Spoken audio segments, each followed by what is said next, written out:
Alors, c'est toujours la question qu'on me pose, de qu'est-ce qu'il y a de mes perso enfin, qu'est-ce que je mets de moi dans mes personnages? Alors après, c'est pas quelque chose qui se fait consciemment parce que si je mets de moi, parce qu'en fait, je commence toujours en écrivant en me demandant avec qui j'ai envie de passer du temps dans ma tête.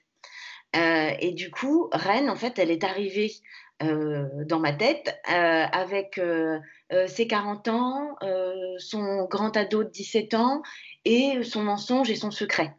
Et du coup, j'ai travaillé le roman autour de cette arrivée de ce personnage, à l'intérieur de moi. Donc, rien, que ça soit pour Reine ou pour les autres, c'est jamais ma vie, c'est jamais ce qui m'est enfin voilà, j'ai jamais vécu ce qu'aucune de mes personnages principales n'ont vécu et Reine pas du tout. Alors après, heu, ce qu'il y a de personnel dans ce roman, c'est Saint-Malo, forcément, puisque voilà, j'y suis née, j'y ai grandi, et Rouen où j'habite. Donc voilà, mais de sa vie, de son caractère, c'est absolument pas moi.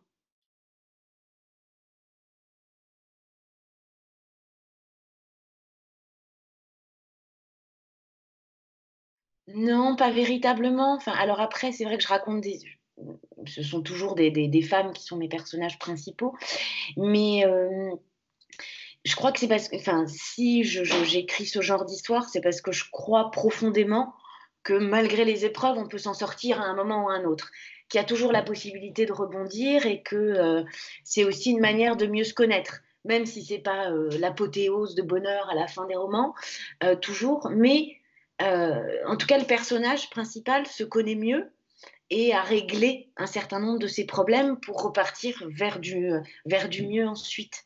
Je dirais pas que enfin, je m'inspire jamais, de de de de personnes, enfin et de femmes en l'occurrence, que j'ai pu rencontrer, ou des grandes figures historiques.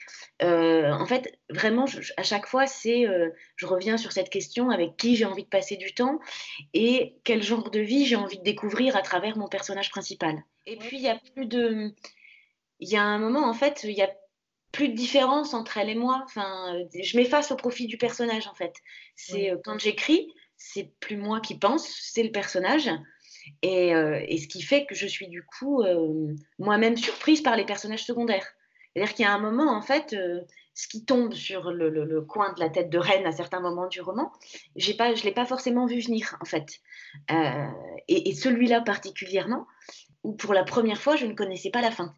Mais ce qu'il allait en être de, sa vie amoureuse, heu, toutes ces 100 dernières pages, jusqu'à la lettre, en fait, pour tout vous dire, je ne savais pas ce qui allait je savais pas comment ça allait se terminer, en fait. C'est en écrivant la lettre que la fin du roman m'a sauté au visage, en fait.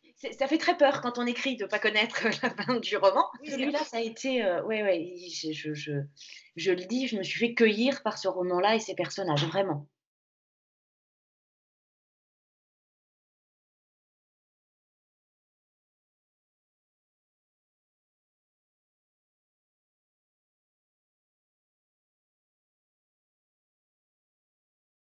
C'est, après, c'est, j'ai attendu avant d'écrire un roman, à Saint-Malo parce que c'est pas facile en fait je le dis, jouer à domicile, c'est quand même compliqué.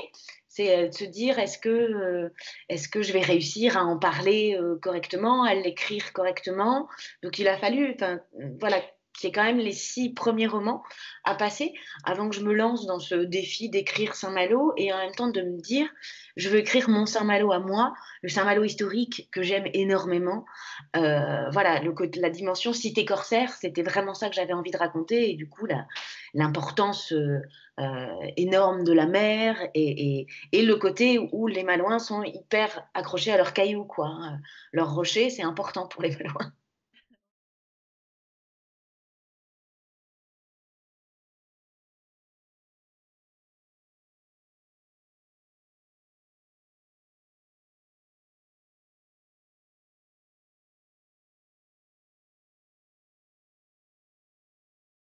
Déjà plus ou moins fait, donc j'ai toujours cette musique dans la tête avec le double point de vue puisque je racontais l'histoire d'un couple et que du coup, au début c'était pas prévu, hein, que je j'écrive dans la tête d'un homme, sauf que le personnage de Yanis parlait tellement fort, il avait tellement de choses à dire et comme je voulais raconter l'histoire d'un couple, bah, il a un moment fallu enfin, voilà, que je cède et j'ai pris beaucoup de plaisir, en fait. Je pensais que ça allait être, très dur, alors ça n'a pas été facile, hein, pour autant, mais j'ai pris beaucoup de plaisir à le faire, donc c'est quelque chose que je n'exclus pas du tout de recommencer.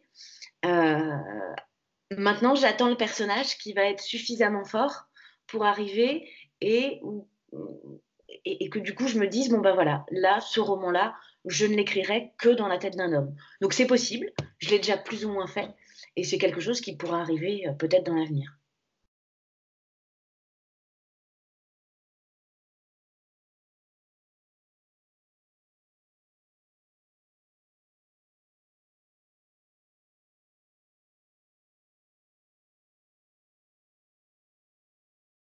J'en rêve. Ah, Je rêve en fait de je sais pas si un jour je pourrais le faire parce qu'ils commencent à elles commencent à être nombreuses quand même, mais je ne serait-ce que sur une peut-être sur un court roman où j'aimerais en fait tous les enfermer dans une même pièce, parce que je me dis que, ils ont tous certaines ont des personnalités qui peuvent, bien s'entendre, d'autres, ça serait plus électrique et je pense aussi aux hommes de leur vie, enfin, en tout cas, aux hommes que je leur ai fait, que j'ai fait entrer dans leur vie. Je pense que certaines confrontations pourraient être intéressantes.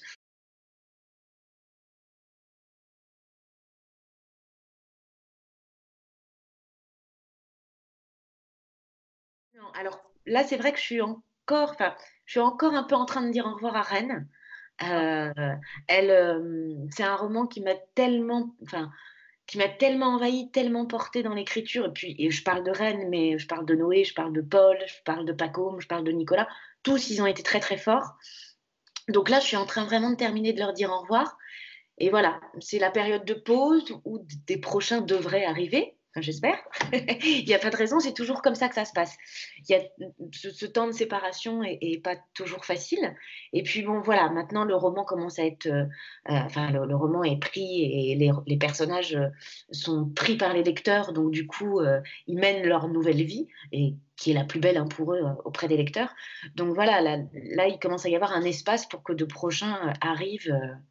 Donc je vais me remettre à l'écriture dans quelques mois, je pense maintenant.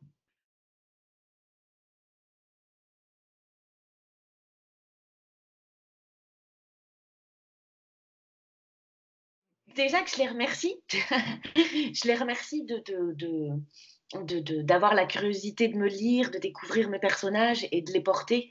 Heu heu, Moi, mes lecteurs, peu importe leur pays, j'ai conscience que je suis devenue auteure grâce à eux. Heu, c'est eux qui m'ont fait auteur. Si les lecteurs, n'étaient pas là, que ça soit les lecteurs québécois, les lecteurs français ou les lecteurs, russes ou roumains ou italiens, mais je ne serais pas là aujourd'hui. Donc, j'écris les histoires que je porte à l'intérieur de moi et je leur offre derrière. Et du coup, il y a pas plus beau cadeau que juste ils ouvrent mes romans et qui portent à leur tour mes personnages. C'est comme je le disais avant, c'est la plus belle vie en fait pour mes personnages, c'est celles qui vivent avec les lecteurs, donc avec les lecteurs québécois évidemment.